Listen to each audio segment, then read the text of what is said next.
Hello everyone, इस video में हम करेंगे CUET matrices unit 2 matrices and determinant की। मैंने अलग अलग वीडियोस डाली है और इसमें मैंने जितने भी क्वेश्चंस हैं वो मैंने सीयूईटी के प्रीवियस ईयर को देखा है, वहाँ से कुछ कॉपी डायरेक्ट किया है, कुछ अपने क्वेश्चंस भी दिए और कुछ एमएल अग्रवाल के भी क्वेश्चंस हैं। तो स्टार्ट करते हैं। और ये जितने भी क्वेश्चंस हैं कहीं ना कहीं सीबीएसई में या फिर सीयूईटी में आए हुए हैं। तो स्टार्ट करते हैं मैट्रिसेस से, फर्स्ट क्वेश्चन से। आई होप आपको ना मैट्रिसेस के बेसिक्स आते होंगे, जैसे मल्टीप्लाई, ऐड करना, सिमेट्रिसिटी, स्क्यू सिमेट्रिक चेक करना, क्योंकि मैट्रिसेस में सिर्फ इन 3-4 टॉपिक से क्वेश्चन्स बनते हैं। तो स्टार्ट करते हैं फर्स्ट क्वेश्चन से। आपके सामने क्वेश्चन है, if A is equal to this and 3, ये आपको कोई एक्सप्रेशन दे रखा है, equal to x square I, then find the value of x, right. तो इसमें क्या होता है, बहुत सारे बच्चे, मैंने जितना ऑब्जर्व किया है, यहाँ पे वैल्यूज पुट करना शुरू करेंगे, आई की वैल्यू, ए की वैल्यू, ठीक है, और इस एक्सप्रेशन को सॉल्व करेंगे। बट आप ध्यान क्यों नहीं दे रहे?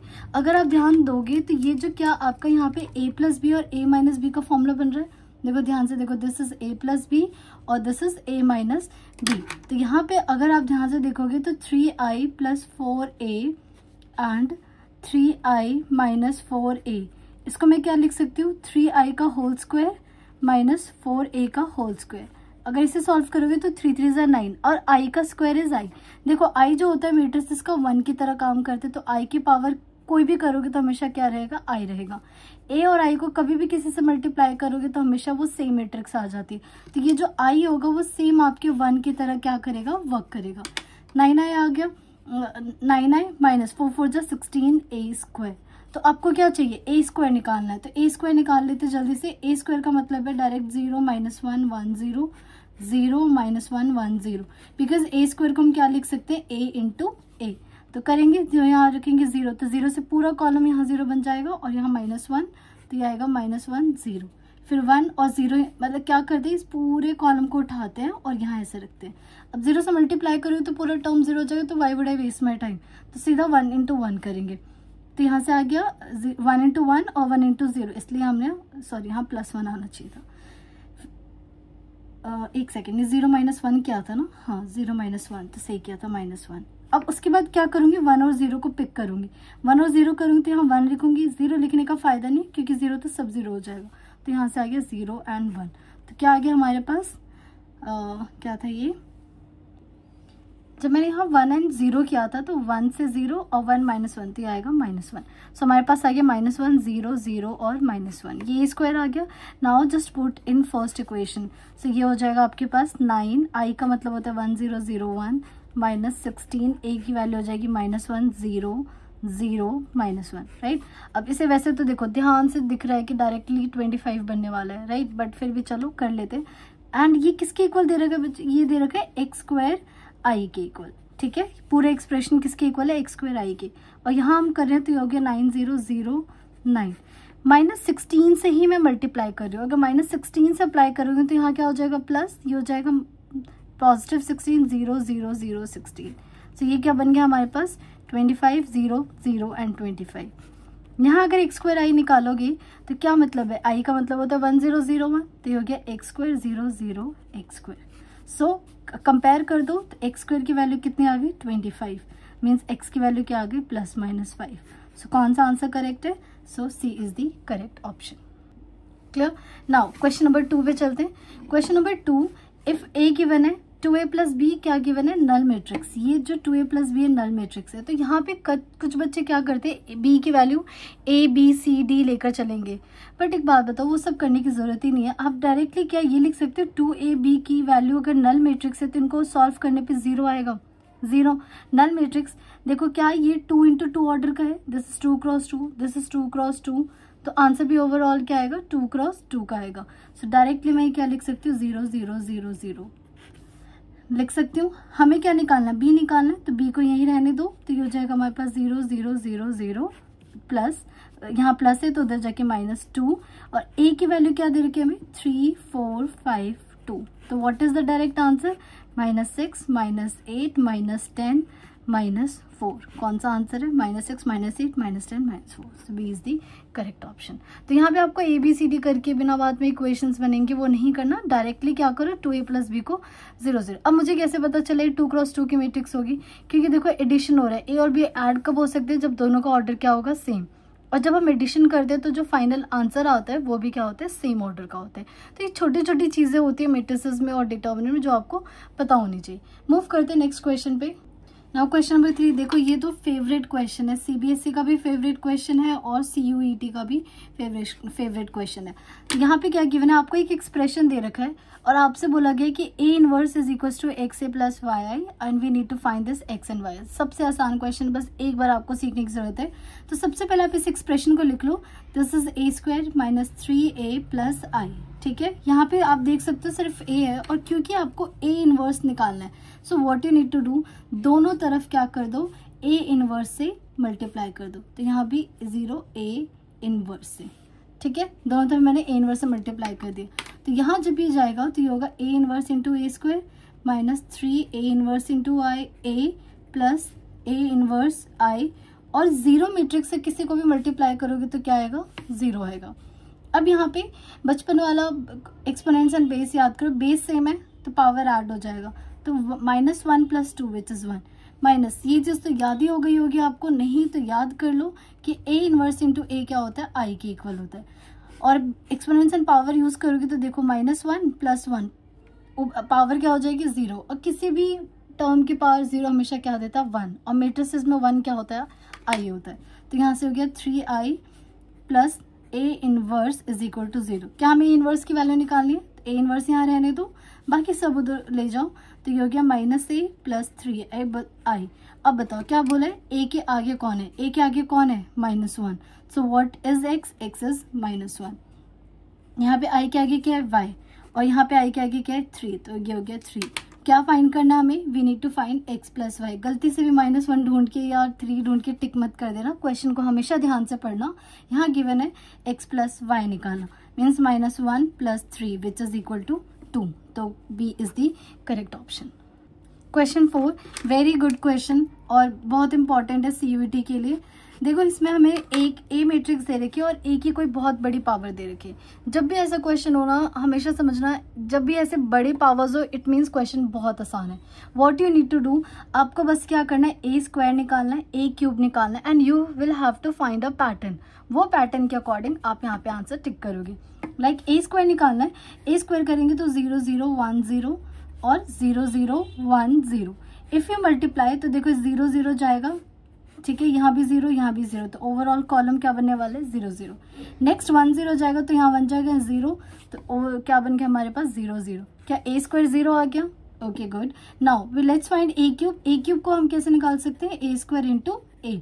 ए स्क्वायर क्या आया था हमारे पास, 0 0 0, और यहाँ पे ए क्या है आपका, 0 0 1 0। अब खुद ही देख लो, किसी भी मैट्रिक्स को 0 से मल्टीप्लाई करोगे तो आंसर क्या आएगा, 0 0 0 आएगा। क्या अगर ए क्यूब 0 तो आने वाली सारी पावर्स क्या होने वाले, 0 होने वाले हैं। अब आप मुझसे कोई भी पावर पूछ लो, 2023 पूछ लो, लाख पूछ लो, 1000 पूछ लो, ओवरऑल आंसर क्या आएगा, 0 0 matrix which is 0, 0 0। So what is the correct option, c. तो जब भी ऐसे डिफिकल्ट आए इसका मतलब इसका आंसर और सोल्यूशन बहुत आसान होने वाला है। नाउ नेक्स्ट क्वेश्चन करते हैं। नाउ क्वेश्चन नंबर 5, एक आपको if A is a matrix P + Q form में लिखना है, जहाँ पे P क्या है, सिमेट्रिक है, और Q क्या है, स्क्यू सिमेट्रिक है। ये हम क्वेश्चंस करते ही हैं। अब आपको इस क्वेश्चन को जल्दी करना है, टाइम नहीं लगाना, तो आप डिस्कार्ड करना शुरू करोगे किसको, ऑप्शंस को। सबसे पहले आपसे क्या पूछा गया, Q is skew symmetric. So do you know one property that diagonal elements of skew symmetric is always 0. Skew symmetric is always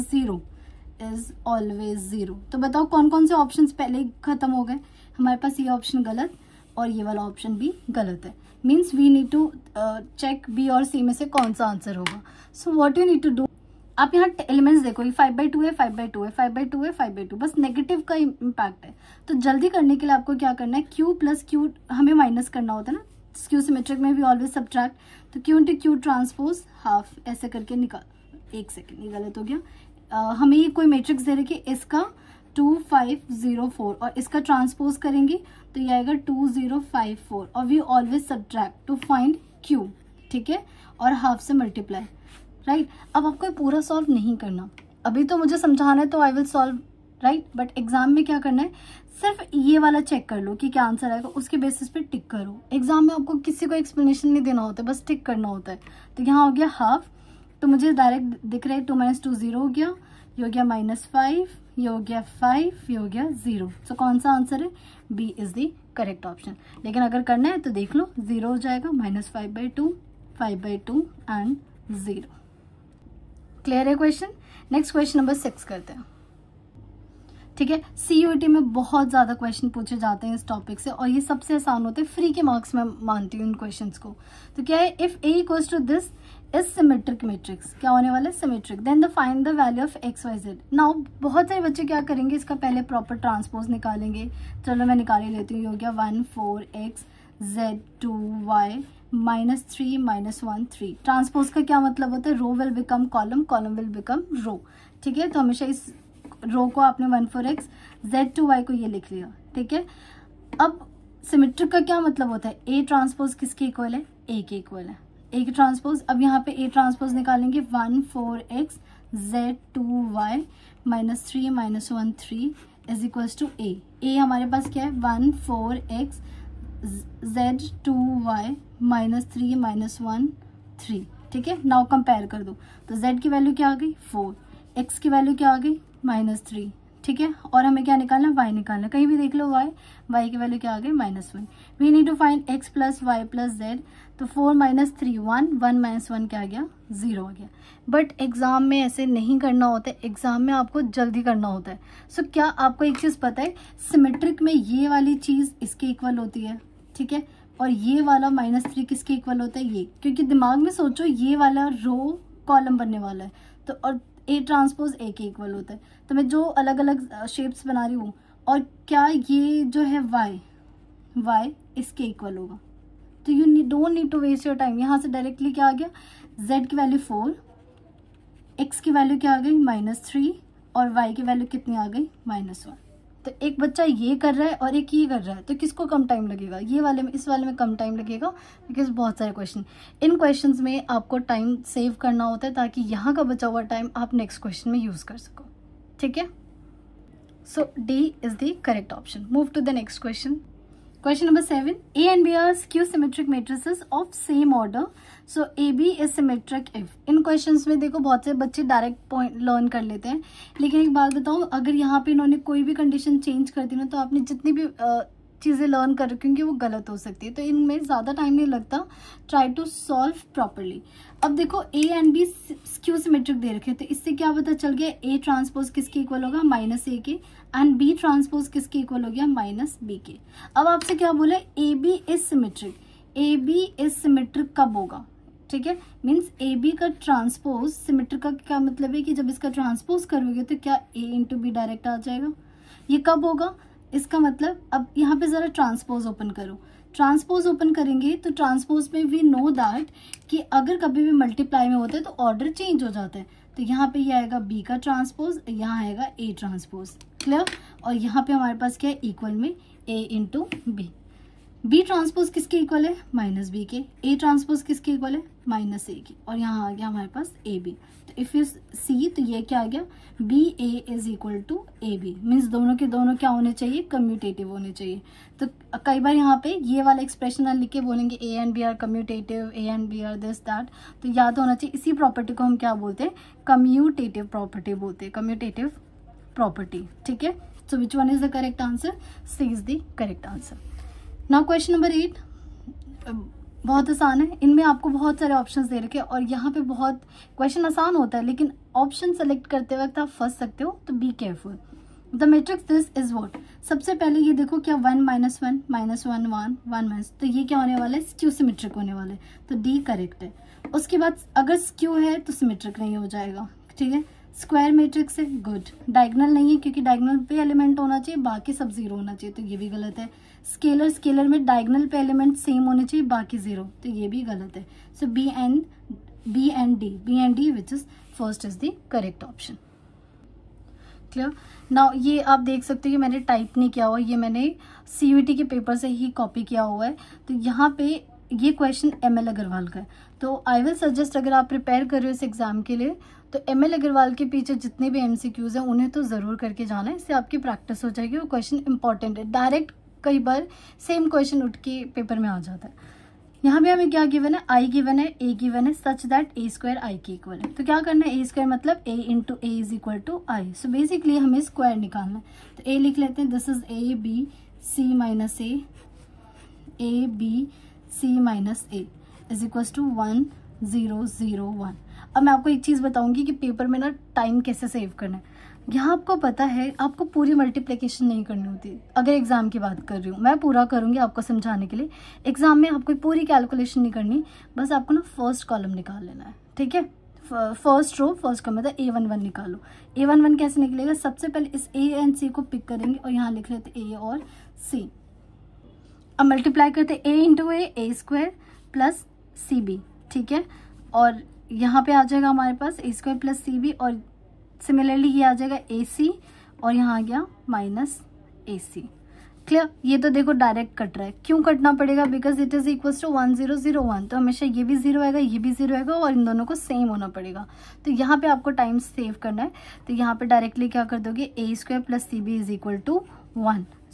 यहाँ पे देख लेते कौन सा आंसर है, माइनस A स्क्वायर माइनस ये CB जा रहे थे, इसको इधर भेज दो तो 0 1 minus A square minus CB। So which one is the correct option, C is the correct option.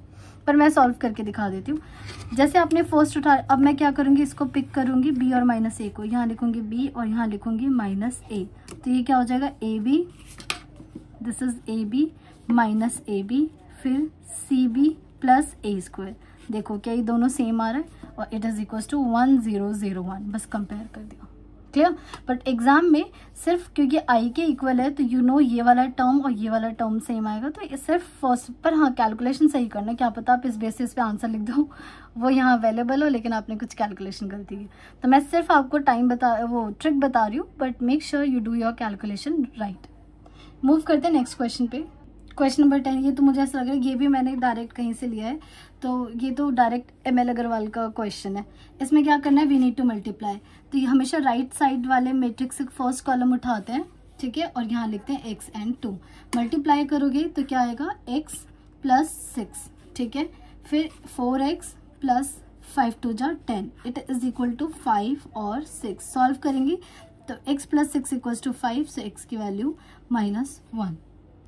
और बल्कि अगर आप इन दोनों को भी सॉल्व करोगे तो x की वैल्यू क्या आ जाएगी, -1 हो जाएगी, +2, हाँ ठीक है। सो 3 इज द करेक्ट ऑप्शन, ठीक। नाउ क्वेश्चन नंबर 11, ये CUET में आया था, CUET 2022 में आया था, नहीं 22 में तो आया भी नहीं था, कुछ बहुत जब सबसे पहली बार एग्जाम हुआ था ना तब आया था ये क्वेश्चन। तो करते हैं इसको सॉल्व। इसमें गिवन है A and B are 2 non zero square matrix. देखो नॉन जीरो बोला है और स्क्वायर बोला है, वेरी इंपॉर्टेंट इन्फॉर्मेशन। अगर इसे आप चूक जाओगे ना, इसे नहीं ध्यान दोगे तो आप D करके आ जाओगे। सो क्या गिवन है, non zero and square matrix है। स्क्वायर मैट्रिक्स है तो मुझे बताओ A को मुझे लेना पड़ेगा M इंटू M, क्लियर, और B को क्या लेना पड़ेगा N into N, because square given. फिर उन्होंने बोले A B and B both are defined. तो जरा एक बार A B को मल्टीप्लाई करना, A में है हमारे पास M इंटू M और ये हमारे पास N into N। When A B is defined means A और B को मल्टीप्लाई कब कर पाते, जब A का नंबर ऑफ कॉलम और B के नंबर ऑफ रोज क्या हो, सेम हो। तो मीन्स M और N क्या हो गए, इक्वल हो गए। अब जरा BA को भी चेक कर लेते हैं, B का ऑर्डर क्या है, B का ऑर्डर N क्रॉस N और M cross M। So again BA कब पॉसिबल है, BA को मल्टीप्लाई कब कर पाओगे, when this number of column and number of row of A same. So क्या दोनों केसेस से M और N सेम आ गए। M और N सेम आने का मतलब क्या हो गया, A का ऑर्डर भी क्या हो गया M इंटू M और B का ऑर्डर भी क्या हो गया M इंटू M। तो क्या दोनों का सेम ऑर्डर हो गया। सो A गलत है, B भी गलत है, कह रहे हैं number of column of A is not equal to number of rows. A और B में तो मल्टीप्लीकेशन ही तब पॉसिबल है ना जब number of columns of A या नंबर ऑफ रोज सेम हो। तो ये तो डेफिनेशन ही गलत बता रहा है मल्टीप्लीकेशन की, B भी सेम गलत। So A and B must have same order, तो C is the correct option, clear. 9th 12th ये तो थ्योरम ही है कि A and B are symmetric matrices, then A transpose B minus B transpose A। तो ये usually हम learn कर लेते हैं, लेट्स सी क्या होगा। तो यहाँ A ट्रांसपोज किसके इक्वल है, A के, क्यों, क्योंकि सिमेट्रिक दे रखा है। B ट्रांसपोज किसके इक्वल है, बी के। अब हमें इसे चेक करना है, तो let's A transpose B minus B transpose A. ठीक है, वैसे तो डायरेक्ट स्क्यू सिमेट्रिक होता है, बट हम चेक कर लेते हैं। अब हमें ट्रांसपोज निकालेंगे, इसे चेक करना है। अगर ट्रांसपोज निकालने के बाद सेम ऑर्डर आता है तो वो क्या बन जाएगा, सिमेट्रिक। अगर नेगेटिव आता है तो क्या बन जाएगा, स्क्यू सिमेट्रिक। तो ट्राई करते हैं क्या आता है। ट्रांसपोज क्या होता है, इन दोनों के लिए अलग अलग, जब भी माइनस प्लस हो तो ओपन हो जाता है। तो ये हो जाएगा ए ट्रांसपोज बी का whole transpose minus B transpose A transpose whole transpose. Now जब मल्टीप्लाई में हो तो ट्रांसपोज यहाँ टी है, टी मतलब ये समझ लेना। एंड जब मल्टीप्लाई की केस में ट्रांसपोज ओपन करते हैं तो पहले बी आएगा, तो बी का ट्रांसपोज एंड देन ए का ट्रांसपोज माइनस इसमें पहले ए का ट्रांसपोज आएगा, फिर बी के ट्रांसपोज का ट्रांसपोज आएगा। नाउ ये हो गया बी ट्रांसपोज किसके इक्वल है, it is equal to B. किसी भी मैट्रिक्स का ट्रांसपोज करोगे तो क्या वो सेम मैट्रिक्स आ जाती है, minus A transpose is equal to A because it is symmetric. और ये आ गया बी। मुझे बताओ ये वाली जो मैट्रिक्स है ये और ये क्या दोनों सेम है, तो अगर आप ध्यान से देखोगे तो ये रहा बी ए। तो सबसे पहले तो यहाँ पे क्या दे रखा है, ट्रांसपोज, और यहाँ पे ट्रांसपोज। तो इसको हमें पहले थोड़ा फॉर्म चेंज करना पड़ेगा। फर्स्ट ऑफ ऑल क्या करेंगे, माइनस कॉमन लेंगे। मैंने क्यों किया, पहले यहाँ लिख देती हूँ A transpose B minus B transpose A. ठीक है, तो यहाँ पहले ए भी लिख लेती हूँ। तो आई टुक माइनस कॉमन, तो ये आ गया A B minus B A. But एक बात बताओ, क्या ए ट्रांसपोज की जगह ए लिख सकते हो, मीन्स ए की जगह ए ट्रांसपोज लिख सकते हो। तो क्या मैं इसे माइनस ही रहने देना, ए की जगह मैंने लिख दिया A transpose B minus B की जगह लिख दिया बी ट्रांसपोज बी। मैंने ऐसा क्यों किया, ताकि मैं आपको दिखा सकूं कि क्या ये अंदर के ब्रैकेट्स वाली चीजें ऑलमोस्ट सेम हो गई। तो ये दोनों तो सेम हो गए, बट यहाँ पे क्या आ रहा है, नेगेटिव आ रहा है। और जब भी नेगेटिव आए तो इसका क्या बन जाता है, स्क्यू सिमेट्रिक बन जाता है। सो ए इज द करेक्ट ऑप्शन। तो ये चीज आपको ध्यान रखनी होगी, क्योंकि ऐसे सिंपल से क्वेश्चन तो ML अग्रवाल में है, लेकिन ये अच्छा क्वेश्चन है। क्लियर। नाउ मूव करते हैं 13th। यू वोंट बिलीव, ये जो 13th क्वेश्चन है ये आ रखा था CBSE 2023 में। हाँ, जब 2023 में पेपर हुआ था।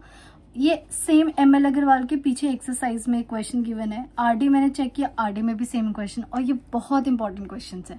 ठीक है, और ये CUET में भी आया हुआ है, सेम क्वेश्चन ऐसा। तो देखते हैं इस क्वेश्चन में है क्या। यहाँ पे गिवन है बहुत इंपॉर्टेंट इन्फॉर्मेशन कि AB किसके इक्वल है, A के, और BA किसके इक्वल है, B के इक्वल है। हमें चेक करना है ए स्क्वायर। तो मैं यहाँ पे आपको 2-3 चीजें सिखा दूंगी, वो तो इस क्वेश्चन को रट ही लेना क्योंकि बहुत इंपॉर्टेंट है। अब देखो हमें क्या निकालना है, ए स्क्वायर निकालना है। लेकिन जब भी ए बी ए और बी ए बी, देखो मीन्स जहाँ ए से स्टार्ट हो रहा है तो ए, बी से स्टार्ट हो रहा है तो बी के इक्वल। ये इसको चेक करने का तरीका। What you need to do, सबसे पहले क्या करो, कोई भी एक एक्सप्रेशन पकड़ लो। मैंने पकड़ लिया a B is equal to a पकड़ लिया। ठीक है, आप इससे भी कर सकते हो, बट मुझे क्या चाहिए, ए चाहिए ना।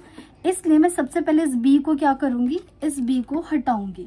राइट, इस बी को हटाना कैसे है, आपने ये एक्सप्रेशन यूज किया है। राइट, तो क्या अभी तक आपने इस एक्सप्रेशन का यूज किया नहीं किया, तो यहाँ बी की जगह क्या लिख सकते हो, बी ए लिख सकते हो। सो ए और बी की जगह मैंने क्या लिख दिया, बी ए लिख दिया। क्लियर। अब ऐसा क्यों किया, ताकि अब देखो फिर से बी आ गया, बट ध्यान से देखो क्या ये ए और बी, इस ए बी को मैंने ऐसे लिख दिया और ये ए एज इट इज, और यहाँ से what is A B, A B देखो क्या ए बी ए है, तो ये ए बी ए हो गया, दिस इज ऑलरेडी ए, और ए इंटू ए क्या होता है, ए स्क्वायर, तो ए स्क्वायर की वैल्यू क्या होती है, ए। सिमिलरली इसी क्वेश्चन में ए स्क्वायर की जगह पूछ देंगे, बताओ बी स्क्वायर क्या होगा, तो बी स्क्वायर की वैल्यू क्या होगी, बी होगी। डन। सो ए स्क्वायर की वैल्यू क्या आ गई, ए आ गया। क्वेश्चन बी स्क्वायर पूछता तो बी आता, तो दिस इज, मैं इस क्वेश्चन को तो 5 स्टार दूंगी। बहुत इंपॉर्टेंट क्वेश्चन है, इसको तो जरूर प्रैक्टिस करके जाना। लर्न कर सकते हो तो और अच्छी बात है, और अगर इसे ये सॉल्व करना आ गया तो well and good. Clear. Question number 14, if the order of matrix A 4x3, ठीक है, order of matrix of B 5x3, C का दे रखा है, देन ऑर्डर ऑफ दिस। ऐसे ऑर्डर वाले क्वेश्चंस भी बहुत पूछे जाते हैं, बी माइनस सी और ए इनवर्स। तो आप एक बात बताओ, बी और सी दोनों का ऑर्डर सेम होना चाहिए। ठीक है, तो ये भी 5x3 है, 5x3 है। इन दोनों को सॉल्व करने के बाद, बी माइनस सी को सॉल्व करने के बाद, लेट्स सपोज कि मैट्रिक्स है पी। ठीक है, इन दोनों को सॉल्व करने के बाद क्या पी का ऑर्डर भी 5x3 रहने वाला है, क्योंकि प्लस माइनस करने पे हमेशा ऑर्डर सेम रहता है। और यहाँ पे क्या है, ए इनवर्स। अब एक बात बताओ, ए का ऑर्डर क्या है, 4x3, तो क्या हमेशा ए का ऑर्डर ऑलवेज रिमेंबर, और ए इनवर्स का ऑर्डर दोनों का क्या होता है, सेम होता है, 4x3। यहाँ पे आ गया 4x3। ठीक है, मुझे क्वेश्चन में ना थोड़ा चेंज करना चाहिए वरना क्वेश्चन वैलिड ही नहीं रहेगा। यहाँ पे मैंने एक ऑर्डर चेंज कर दिया, दिस इज 3x4, 3x4, ठीक है। तो जो ए का ऑर्डर होगा वही क्या होगा, ए इनवर्स का ऑर्डर हो जाएगा, 3x4 सॉरी। तो यहाँ आगे ए का order 3x4 is equal to A inverse का ऑर्डर 3x4। ओके, तो यहाँ पे चेंज करते हैं। सो ए इनवर्स का ऑर्डर होने वाला है 3x4। अब क्या पी और ए आपस में मल्टीप्लाई हो रहे हैं, पी और A inverse multiply, word multiplication कब पॉसिबल है, जब उनका 3 number of column of P is equal to number of rows of inverse. तो दोनों सेम है, दोनों सेम है, तो जब इन दोनों को मल्टीप्लाई करोगे जो रिजल्ट आएगा, रिजल्टेंट मैट्रिक्स आएगा, उसका ऑर्डर क्या होगा। मैं हमेशा ऐसे बताती हूँ, इनको काट दो, कैंसिल कर दो, क्या बचा 5 and 4 मीन्स 5 into 4 का आने वाला है, 5 into 4। अब देख लो 5 into 4 कौन सा ऑप्शन करेक्ट है। वैसे तो इसमें कोई था नहीं तो मैंने खुद ही बना दिया, E is the correct option, ठीक है। Now question number 15, very important question. यहाँ पे ए आपको कोई मैट्रिक्स दे रखा है and then find the power of A 1 to 5। Again ये बिल्कुल वैसे क्वेश्चन जो हमने ए की पावर 2023 वाला किया था। जब भी ऐसे क्वेश्चंस आए means we need to find pattern. Pattern find करने के लिए आपको ज्यादा से ज्यादा क्या निकालना है, ए स्क्वायर निकालना और ए क्यूब निकालना है। जैसे आप ये निकालोगे आपको पैटर्न पता चल जाएगा और यहाँ से फिर क्या करना है, टिक करना है। तो ए स्क्वायर निकालते हैं, तो ए इंटू ए हमारे पास क्या है 1, 1/25, 0 and 1, 1, 1/25, 0 और 1। सो यहाँ से मल्टीप्लाई करने का तरीका क्या होता है, फर्स्ट कॉलम को पिक करो, तो यहाँ आ गया 1, 1/25। सो क्या आएगा हमारे पास 1 आ गया, 0 1 इंटू समथिंग करेंगे तो ये आएगा 0 + 0, फिर आ गया 1/25 प्लस 1/25, ठीक है। फिर किसको पिक करेंगे, 0 और 1 को पिक करेंगे, तो यहाँ 0 आ गया, यहाँ पे 1 आ गया। 0 से मल्टीप्लाई करोगे तो 0 आएगा, तो इसको देखने की जरूरत ही नहीं है, 1 से डायरेक्ट मल्टीप्लाई कर दो, तो ये आ गया 0 और 1। सो इसे रुक जाओ, ए स्क्वायर निकालेंगे तो क्या है हमारे पास 1, 0, 2/25, 0, क्योंकि एलसीएम दोनों का जब सेम होता है तो डायरेक्ट ऊपर क्या हो जाता है, ऐड हो जाता है। तो वैसे तो पैटर्न दिख गया कि ए स्क्वायर है तो यहाँ आ रहा है 2/25। एक बार ए क्यूब भी निकाल लेते फिर we will sure. A cube के लिए क्या करेंगे, a square into a. What is a square, a square is 1, 2/25, एक सेकेंड यहाँ 1 है ना, 0 and 1, फिर 1, 1/25, 0 और 1। ये मैंने ए स्क्वायर लिख दिया, ये ए लिख दिया। Let's multiply. तो यहाँ सबसे पहले क्या करेंगे, इस कॉलम को पिक करेंगे, यहाँ लिखा 1 एंड देन 1/25। तो क्या आ गया हमारे पास, दिस इज 1, ठीक है, प्लस 0 से करेंगे तो 0 आ जाएगा, फिर ये आ गया 2/25 एंड ये क्या आ गया प्लस 1/25। 0 1 से करेंगे यहाँ 0 लिखेंगे, यहाँ 1, 0 से करेंगे तो पूरा 0 हो जाएगा, तो 1 से करेंगे तो 0 and 1।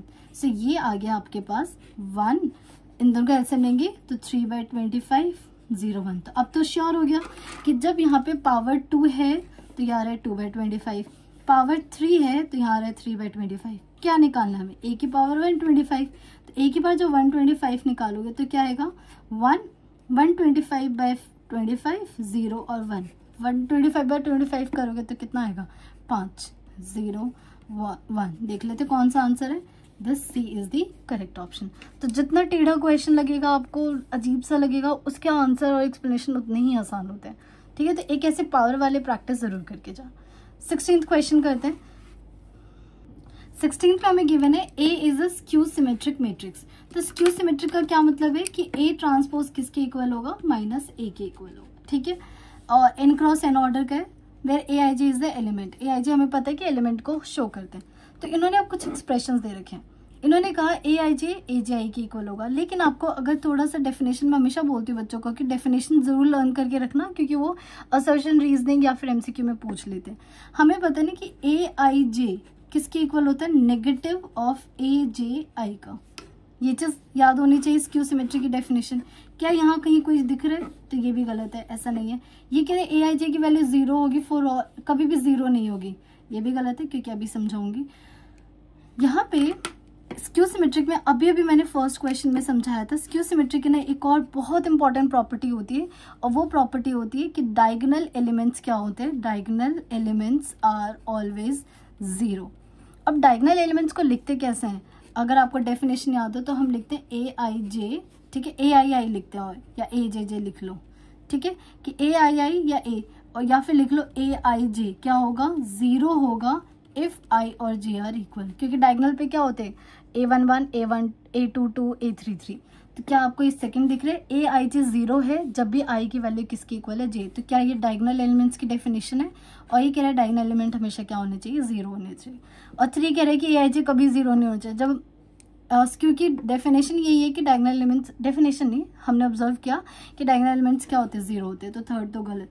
AIJ can not be 0 when I and J, तो ये इसका बिल्कुल उल्टा बोल रहा है, तो अगर ये सही है तो ये गलत है। ठीक है, नेक्स्ट क्वेश्चन करते हैं।